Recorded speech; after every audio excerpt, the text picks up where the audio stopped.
sientes? Me siento, no sé, no hay palabras para decir cómo me siento, amigo. Yo dije esto cuando peleé por los Contender Series, pero yo he soñado este momento desde que era niño, entonces no se siente como la gente dice hartas veces que, oh, esto no se siente real. Esto se siente real. Yo he visto este momento 1000 veces en mi cabeza, en mi mente. Yo he soñado este momento, entonces es lo que he soñado. Entonces, no sé, yo he trabajado para esto, para estar aquí desde los 14 años, entrenando todos los días, todos los días. Ay, me acuerdo, no, yo no iba a la escuela para ir a entrenar, entonces, no sé, amigo, esto se siente real. Hubo un momento que tu rival parecía que te llevaba un poco por delante. ¿Cómo cambiaste el temporal ese de los golpes que tenía tu rival para poder imponerte? Sí, entre el primer y segundo round hicimos los ajustes que tocaba hacer. Mi coach, James Krause, es el mejor coach, en mi opinión, del mundo. Y él va a ser el coach del año. Y hicimos los ajustes que tocaba hacer entre el primer y segundo round y por eso gané la pelea. Jeff, middle here. I'm sure you answered some of this just then, but what are your initial thoughts after an insane fight like that? You don't know Spanish, man? No, I'm just kidding. I do. I just want to give you the opportunity for answers. What's up, Oscar? What was the question, brother? Initial thoughts after an insane fight like that. Fuck, dude. I probably shouldn't get hit that much in the head. No, I'm kidding. It was a good fight, man. I made the proper adjustments in between the first and second round because my coach, James Krause, my primaries weren't working, so we had to go to something else. And James Krause is going to be the coach of the year, and he told me what to do, and we made those adjustments, and that's what won me the fight. Well, looking at that third round, I mean, he kind of looked like he just abandoned head movement. Like his defense was just connecting with his forehead. Have you ever hit someone that much and have them not go down? No. I was kind of just treating it like a heavy bag. You know, it was like, don't put too much into everything. But whenever I heard my corner say, smoke it, smoke it. Yeah, send it. Like, I'm trying to put you on your ass. So it was a lot of pity pat, just kind of touching his face, man. With 4-ounce gloves on, you don't have to hit hard. When I teach a kickboxing class, and I tell these guys, with 4-ounce gloves on, like a 7-year-old girl can knock you out, man. If she hits you in the right spot, the right time, it doesn't take a lot of power. And obviously there's knockout power that does exist, but with small gloves, you don't have to hit hard. So it's a lot of that pity pat is what sets up the big shots, and it worked. Between rounds 1 and 2, it looked like you had a little bit of a stare down in there when you were walking back to your corners. You guys say anything to each other? I don't think we speak the same language, but I don't remember me saying anything. It's just you know, it's a fight, dude. The same fucking golf. Yeah, you know, I'm in there to do violent things, and I'm sure he's in there to. Man, this guy's trying to knock me out in front of my mom. My mom's watching this, and I'm trying to do the same to him. So, kill or be killed, you know? It looked like, from what I remember, you had dropped him twice. I think it was like a straight right, like kind of clipped him into the jaw and you dropped. Was that a technique you knew you could take advantage of specifically, or you just saw it open right there?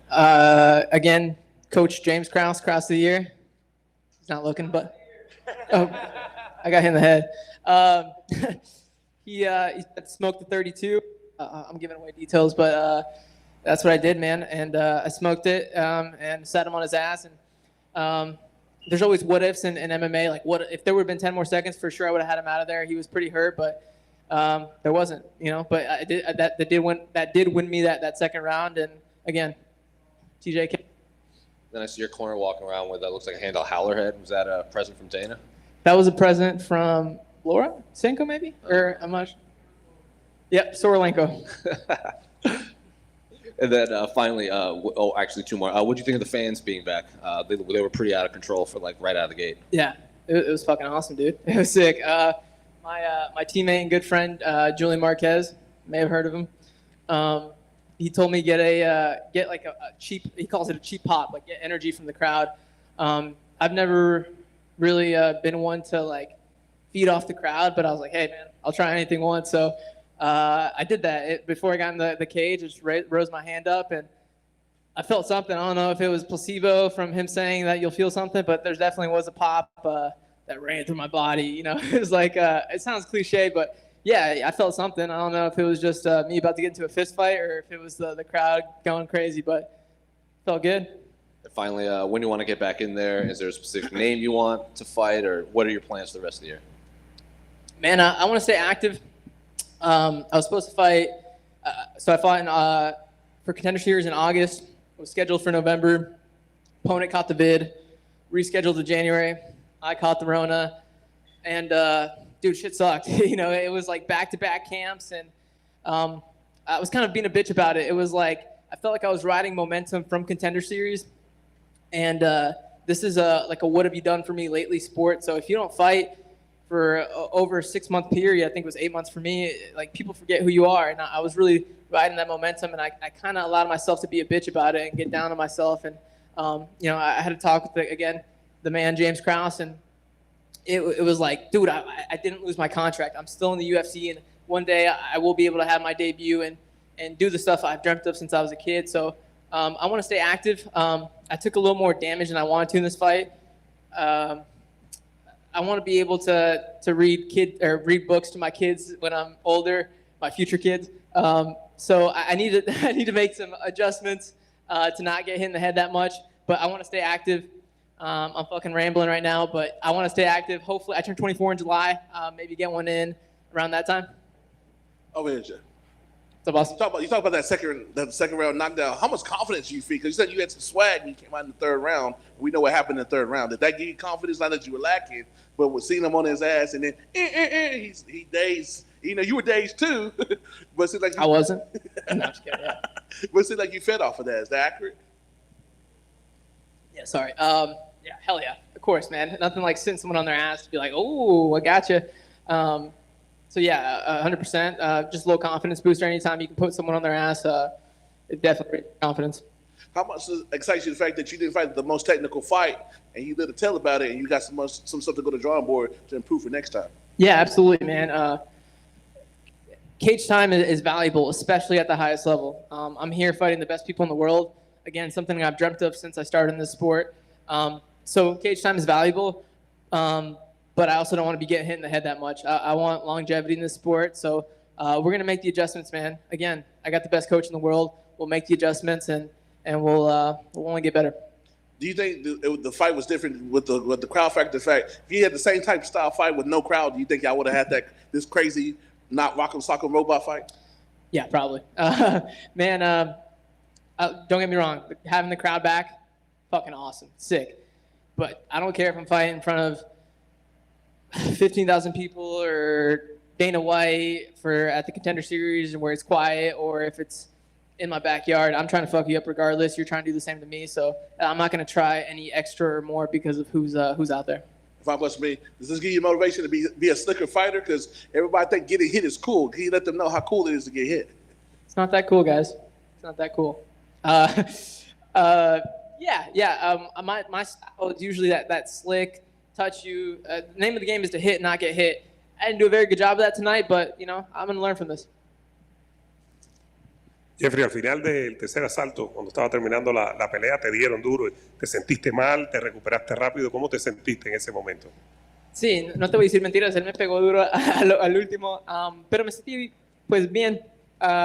No, todavía estaba ahí, pero sí fue un golpe duro, pero es parte de lo que hacemos, ¿no? Estamos en una pelea, entonces sí me pegó duro. ¿Qué significa tu victoria para otros guerreros latinos y qué significa tener a Julián Márquez ahí de compañero?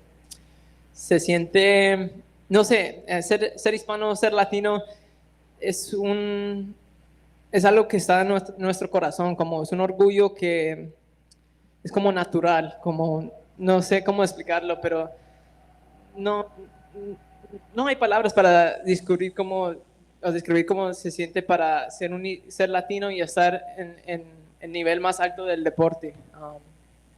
Mis papás son todo para mí, han sacrificado mucho desde que llegaron a este país para ir mi hermano y yo, y pues no sé, es algo, un orgullo, no hay palabras para decir cómo describirlo, pero tener a Julian como un compañero es él estaba en este deporte casi el mismo tiempo que yo, pero él ha tenido más experiencia en el UFC, entonces él es como un hermano mayor. Yo le pregunto cosas como cómo se siente estar con los fans y cosas así, y él me dice, y pues yo lo uso cuando yo peleo. ¿De dónde son tus papás? Porque tú tienes la bandera, ¿no? Sales siempre con la bandera. ¿De dónde son tus papás? Mis papás, mi mamá de Bogotá, Colombia, y mi papá de Calarcá, Colombia. Entonces los dos colombianos, y ellos son todos para mí. Han sacrificado bastante para mí. Y, yo quiero ganar tanto dinero en este deporte que los puedo dar todo para ellos. No sé, han sacrificado mucho y un día lo voy a poder repagar a mis papás. Felicidades por la victoria. Muchas gracias, amigo. Thank you, guys.